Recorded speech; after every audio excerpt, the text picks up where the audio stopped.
اعوذ باللہ من الشیطان الرجیم بسم اللہ الرحمن الرحیم رب اشرح لی صدری ویسر لی امری واحلل عقدۃ من لسانی یفقہوا قولی واجعل لی وزیرا من اہلی رب زدنی علما رب زدنی علما رب زدنی علما آمین بسم اللہ الرحمن الرحیم۔ سورہ بقرہ آیت نمبر 122 سے ہے جی۔ یہ آیتیں آپ چونکہ پہلے 2 بار پڑھ چکے ہیں تو ہم ان پر بہت زیادہ وقت نہیں لگائیں گے۔ آپ نے 5ویں اور 6ٹھے رکوع میں پڑھا نا، یا بنی اسرائیل اذکروا نعمتی التی انعمت علیکم، اے بنی اسرائیل میری نعمتیں یاد کرو جو میں نے تمہیں عطا فرمائیں، وانی فضلتکم علی العالمین، میں نے تمہیں تمام اہل جہان پر فوقیت دی۔ اور آپ جانتے ہیں اس سے مراد یہ ہے کہ 3000 سال کا زمانہ ایسا رہا جس میں بنی اسرائیل کو اللہ نے نبوت اور حکومت اور خلافت عطا فرمائی۔ وَاتَّقُوا، ڈرو، یومن، اس دن سے، لا تجزی، نہیں کام آئے گا، نفس کوئی شخص، نفس کسی شخص کے، شیئن ذرہ برابر، یہ بات بھی آپ پیچھے پڑھائے ہیں، کوئی شخص کسی شخص کے ذرہ برابر کام نہیں آئے گا۔ کون سا دن ہوگا جی؟ قیامت کا دن ہے نا، جس دن تسی اپنے بابے پولیس رات پہ باندھے، اللہ کہہ رہے نا کسی نے کسی کے کام نہیں آنا، صرف نبی صلی اللہ علیہ وسلم کی شفاعت حق ہے، اور بخشے ہوئے مومنین ایک دوسرے کی شفاعت بھی کریں گے، لیکن یہ سب جنت میں جانے کے بعد کے سلسلے۔ اور پھر شفاعت کا اصول کیا ہے؟ لا یشفعوا عندہ الا باذنہ، اللہ کے اذن کے بغیر کوئی شفاعت نہیں کرے۔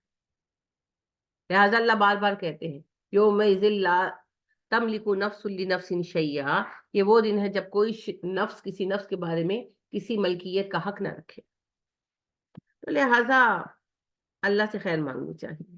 عام لوگوں کا تو یہی ہے کہ میں تو پلو پکڑ کے نکل جاؤں۔ بدقسمتی سے یہ نہیں جانتے نا قیامت کے دن تو کپڑے ہی نہیں ہونے، پلو کو سب پکڑے۔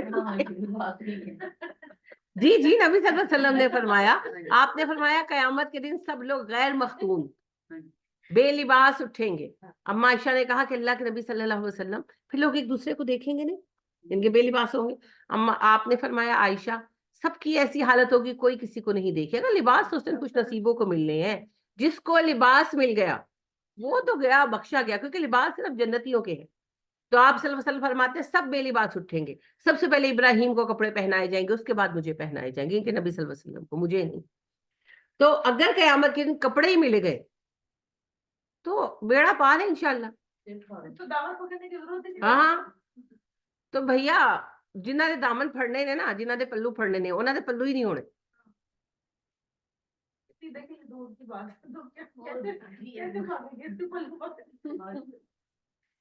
استغفر اللہ، بکواس ہم نے اپنے لیے باتیں بنائی ہوئی، اللہ کے سامنے اکیلا اکیلا جانا۔ لہٰذا اللہ کہتے بھی ہیں آ گئے تم اکیلے، جیسے میں نے تمہیں اکیلا پیدا کیا تھا۔ اللہ کے سامنے سب نے اکیلے جانا، کوئی کسی کے ساتھ نہیں آئے گا۔ اوہو، نبی اکرم صلی اللہ علیہ وسلم نے حج کے موقع پر کیوں کہا؟ آپ اپنے گھر میں بیٹھ کر بھی اپنی فیملی سے کہہ سکتے تھے، حج کے موقع پر کہا کہ سب کو، جس کو کہتے ہیں نا کان ہو جائے، کیا آپ نے کہا فاطمہ اس خوش فہمی میں مت رہنا کہ نبی کی بیٹی ہو، دنیا کے مال میں سے جو چاہیے مجھ سے مانگ لو، میں انکار نہیں کروں گا، پر قیامت کے دن میں تمہارے کسی کام نہیں آ سکتا۔ ایمالی، عمل کرتی رہنا، عمل کرتی رہنا۔ عباس آپ میرے چچا ہیں، اس خوش فہمی میں مت رہیے گا، دنیا کے مال میں سے جو چاہیے مانگ لیجیے، میں آپ کو نہ نہیں کروں گا، لیکن قیامت کے دن میں آپ کے کسی کام نہیں آ سکتا۔ ای میل کام کرتے رہیے گا، کام کرتے رہیے۔ صفیہ آپ میری پھوپھی ہیں، اس خوش فہمی میں مت رہیے، دنیا کے مال میں سے جو چاہیے مانگ لیجیے، میں آپ کو نہ نہیں کروں گا، لیکن قیامت کے دن میں آپ کے کسی کام نہیں آ سکتا۔ ایمالی، کام کرتی رہیے گا، کام کرتی رہیے۔ آپ نے اپنے رشتہ داروں کا نام لے لے کر بھرے مجمع میں، حج کے مجمع میں کیوں کہا؟ تاکہ ہم بہانا نہ بنائیں کہ اسی تے تہاڈا پلو پھڑ کے امی جی جنت چلے جاواں گے۔ نہیں ہو سکتا، نہیں ہو سکتا۔ یفر المرء من اخیہ و امہ و ابیہ و صاحبتہ و بنیہ، یہ عالم ہے اسے، تو کسی کے کام آنا امپاسبل ہے almost۔ جن کے بارے میں ہمیں پتا ہے کام آئیں گے، نبی صلی اللہ علیہ وسلم کی شفاعت ہے، اور پھر دین والوں کی شفاعت ایک دوسرے کی. آپ صلی اللہ علیہ وسلم نے کہا نا اللہ کی قسم، صحابہ سے کہا اللہ کی قسم تم قیامت کے دن ایک دوسرے کے لیے اللہ سے بحث کرو گے جیسے دنیا میں تم ایک دوسرے کے حق میں اللہ سے بحث کرتے ہو، اور کہو گے اللہ جس کو معاف کر دیں، یہ ہمارے ساتھ نماز پڑھتا تھا، یہ ہمارے ساتھ قرآن سیکھتا تھا. یہ ہے. لیکن یہ جنت میں چلے جانے کے بعد ہے. اور پھر اس کا ایک اور اصول کیا ہے؟ اجازت مانگی جائے گی. نبی صلی اللہ علیہ وسلم بھی اجازت مانگیں گے نا، حدیث آپ نے سنی ہے، وہ اجازت مانگیں گے، اللہ کے سامنے سر پر سجود ہوں گے. جب جبرائیل سے پوچھیں گے جنت میں جا کر، جبرائیل میری کتنی امت جنت میں، کتنی جہنم میں ہے، جبرائیل بتائیں گے کہ اتنی ہے. تو آپ صلی اللہ علیہ وسلم سجدے میں سر رکھیں گے اور آپ کہتے ہیں میں اتنی دیر حمد و ثنا کر دوں گا جتنی دیر اللہ چاہیں گے. اب اس میں کتنا زمانہ گزرے گا اللہ ہوا، کیونکہ جنت میں نہ تھکن ہے نہ بڑھاپا ہے. تو پھر آپ صلی اللہ علیہ وسلم کو جب آپ کہتے ہیں کہ جب اللہ چاہے گا، اللہ مجھے خطاب کرے گا اور اللہ فرمائے گا محمد کیا بات ہے، کیا چاہتے ہیں آپ صلی اللہ علیہ وسلم، تو آپ کہیں گے اللہ جو میری امت کو معاف کر. تو اللہ کہیں گے اچھا اتنے % ایمان والوں کو نکالیں. پھر آپ نکالیں گے، ان کو لائیں گے، پھر آپ صلی اللہ علیہ وسلم دوبارہ پوچھیں گے، پھر جبرائیل جواب دیں گے، پھر یہی پروسیس ہوگا اور یہ ریپیٹ ہوگا ریپیٹ ہوگا ریپیٹ ہوگا، یہاں تک کہ جب اللہ کا حکم ہو جائے گا رائی، آخری جو گروہ نکلے گا رائی کے برابر ایمان والے نکل آئیں گے. تو پھر نبی صلی اللہ علیہ وسلم کہیں گے جبرائیل میری کتنی امت رہے گی جہنم میں. تو اس دفعہ جو ہے وہ مالک جواب دیں گے، داروغہ جہنم فرشتے، وہ کہیں گے اللہ کے نبی صلی اللہ علیہ وسلم آپ کی ساری امت جہنم سے نکل گئی سوائے ان کے جن کو قرآن نے روک لی، یعنی کہ جو شرک پر کھڑے. سیدھی سی بات. وہ کہیں گے اللہ کے نبی صلی اللہ علیہ وسلم آپ کی ساری امت نکال دی گئی جہنم سے سوائے ان کے جن کو قرآن نے روک لی. اور قرآن کو روک لینے والوں سے مراد مشرک، مسلمان ہوتے ہوئے شرک کرنے والے، وہ نہیں نکلیں گے. اس کے بعد شفاعت کا سلسلہ ختم. تو آپ دیکھیں اس کے اندر بھی ایزن ہے نا، جب اللہ ایزن دیں گے تبھی. کئیوں کے بارے میں منع بھی کر دیا جائے گا، استغفر اللہ. تو ان چیزوں کو ہلکا نہ سمجھیں. لہٰذا شفاعت میں پہلی بات تو یہ ہے کہ شفاعت جنت میں جانے کے بعد ہوگی اور صرف نیک افراد کی ہوگی، یعنی کہ نیک افراد کی قبول کی جائے گی شفاعت. اور دوسری بات یہ ہے کہ شفاعت کا انحصار اللہ کی اجازت پر. اگر اللہ منع کر دیں گے تو پھر کچھ بھی نہیں ہو پائے گا. تو لہٰذا یہ بڑی بے وقوفی کی باتیں ہیں. کیا پتا جو گناہ ہم کر رہے ہیں وہ اس کھاتے میں آتا ہو کہ اللہ کہیں کہ اس کی شفاعت ہی نہیں ہو سکتی، ہے نا. تو گناہوں پر دلیری نہیں ہونی چاہیے. کے بارے میں کہا جاتا ہے یہ 70 لوگوں کی پتہ نہیں کتنوں کی شفاعت کر دیں، یہ سچ ہے کیا؟ نہیں میں نے کیا ہے؟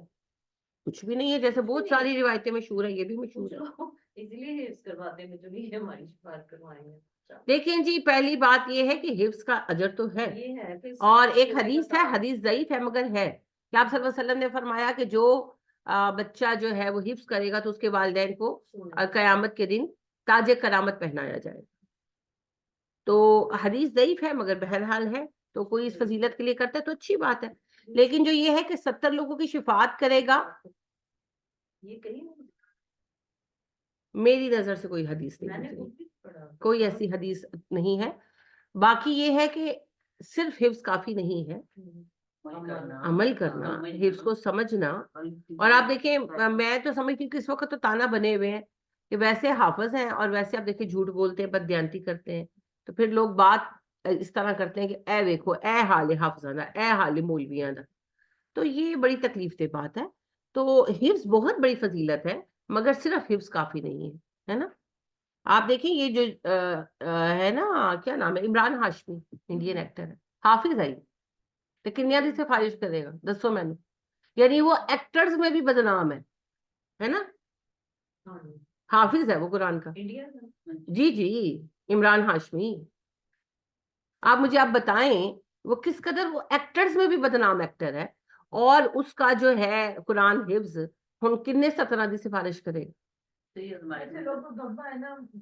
آپ صحیح کہہ رہی ہیں، بہت سارے لوگ ہیں، بہت سارے ایسے لوگ ہیں.